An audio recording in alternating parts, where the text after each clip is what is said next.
नमस्कार मित्रांनो, वंदे मातरम। आपल्या मालकीची एखादी जागा असते, त्या जागेचा काही भाग जो आहे तो आपण बांधकाम केलेला असतो आणि काही भाग जो आहे तो रिकामा असतो।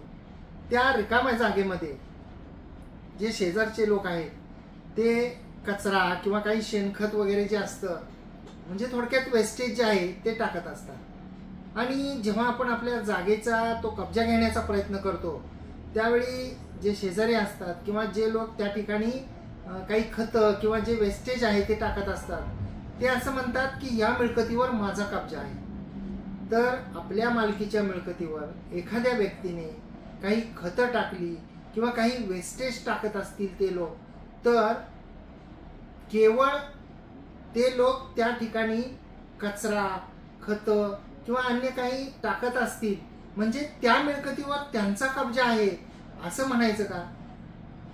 याबद्दल माननीय सर्वोच्च न्यायालयाचा एक महत्त्वपूर्ण असा न्यायनिर्णय आहे की कब्जा कोणाचा म्हणायचा, हे आपण आजच्या व्हिडिओमध्ये पाहणार आहोत। नमस्कार, मी आपला वकील मित्र ॲडव्होकेट कैलास नाईक।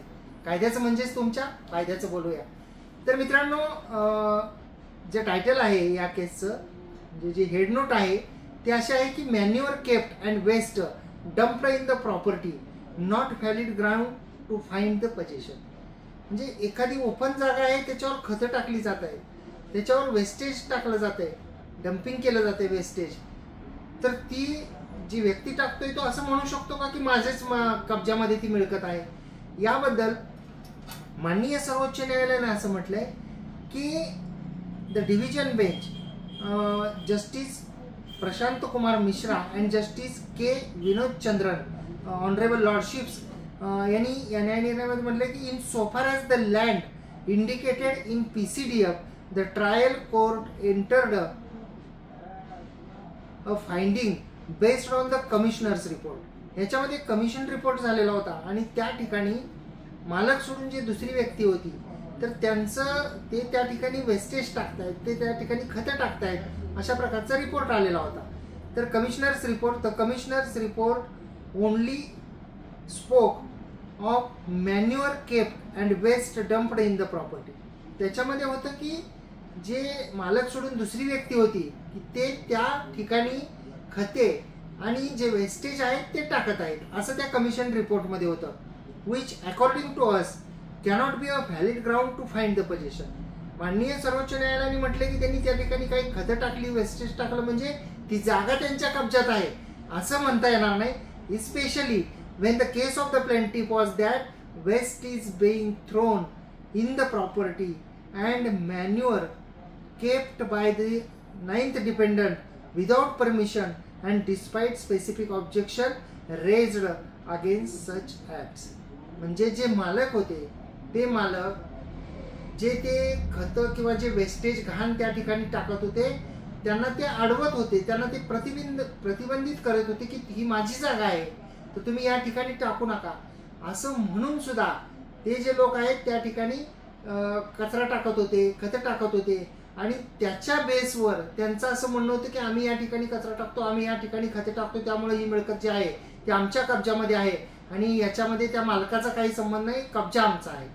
पुढे जे आहे ते माननीय सर्वोच्च न्यायालयाने त्यांच्या निष्कर्षामध्ये पुढे असं सुद्धा म्हटलेलं आहे की the bench further stated but for the bland assertion of partition and common use nothing is produced to establish the same, nor is anybody examined to substantiate the contention without any evidence regarding the oral partition and without establishing the connection with such partition or relationship with the vendor and the father who was the original owner. The ninth dependent could not have raised a valid claim of possession in common। त्यांचं असं म्हणणं होतं की ही आमची समायकातली जागा आहे, ह्याच्याशी ह्या ज्यांच्या नावाने ती जागा आहे त्यांचा संबंध नाही, इथं पहिल्यापासूनच आम्ही वेस्टेज टाकतोय, ही पहिल्यापासूनच आमच्या ताब्यामध्ये आहे। आणि पुढं त्याच्यामध्ये असं म्हटलं की as per the bench the first appellate court's finding on section 34 of the specific relief act could not be sustained since the ninth dependent did not establish the possession। आणि अशा प्रकारच्या केवळ कृत्यामुळे त्या जागेचा वापर ते लोक करीत आहेत हे सिद्ध होत नाही असं माननीय सर्वोच्च न्यायालयाने म्हटलेलं आहे. आणि the bench also held that the plaintiff's vendor's possession was established and the plea of common use set up by the 9th defendant was demolished.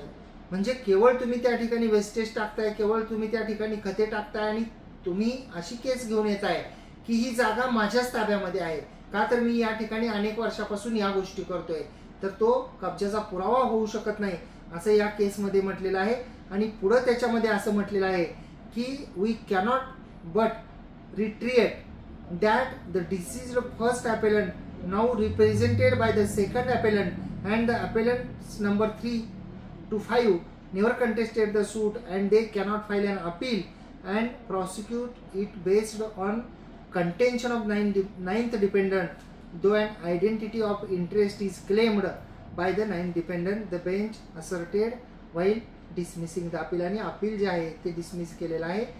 जे लोक आमचा कब्जा आहे, केवळ आम्ही वेस्टेज टाकतो, आम्ही खते टाकतो आणि आमची त्या ठिकाणी पहिल्यापासूनच वहिवाट आहे असं म्हणत होते, त्यांचं जे अपील आहे ते डिसमिस केलेलं आहे. केसचं टायटल आहे किसन विठोबा आखाडे विरुद्ध सुरेश तुकाराम नेरकर. आणि ही जी केस आहे ती 2025 INSC 1092 यावर रिपोर्टेड सुद्धा झालेली आहे.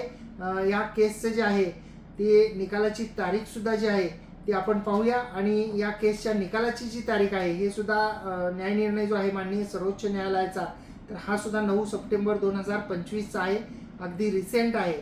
म्हणजे एखाद्या व्यक्तीला जर का कब्जा इस्टॅब्लिश करायचा असेल तर केवळ आपण एखाद्या ठिकाणी कचरा टाकतोय, केवळ एखाद्या ठिकाणचा आपण वेस्टेज टाकण्यासाठी वापर करतोय आणि ती जागा दुसऱ्याची आहे तर ती आपण वापरतोय अशा प्रकारे विदाउट त्यांच्या परमिशननी, आणि त्या गोष्टीला त्यांनी विरोध सुद्धा करतायत म्हणून माझा कब्जा आहे असं म्हणता येणार नाही असं या न्याय निर्णयामध्ये माननीय सर्वोच्च न्यायालयाने म्हटलेलं आहे. मित्रांनो, आपल्याला जर ही माहिती आवडली असल्यास या माहितीला एक लाईक करा, व्हिडिओला शेअर करा. आपण जर कोर्ट कचेरीच्या यूट्यूब चॅनलवर व्हिडिओ पाहत असाल आणि अद्याप आपण जर का सबस्क्राईब केलेलं नसेल तर सबस्क्राईब जरूर करा. बाजूचं बेल आयकॉनचं बटन दाबा म्हणजे व्हिडिओचे नोटिफिकेशन आपल्याला मिळतील. आपल्याला या व्हिडिओच्या खाली जर हाईप नावाचं कलरचं एक बटन दिसलं तर त्याला सुद्धा क्लिक करा, कारण आपण ते बटन क्लिक करण्यासाठी आपल्याला कोणतेही पैसे लागत नाहीत, परंतु आपण जर बटन क्लिक केलं तर व्हिडिओ जास्तीत जास्त लोकांपर्यंत शेअर होतो. आणि आपण जर फेसबुकच्या किंवा इंस्टाग्रामच्या आमच्या प्रोफाईलवर आणि पेजेसवर व्हिडिओ पाहत असाल, अद्याप आपण त्या ठिकाणी फॉलो केलेलं नसेल तर फॉलो सुद्धा करावं आणि या व्हिडिओला लाईक आणि शेअर सुद्धा करावं. धन्यवाद.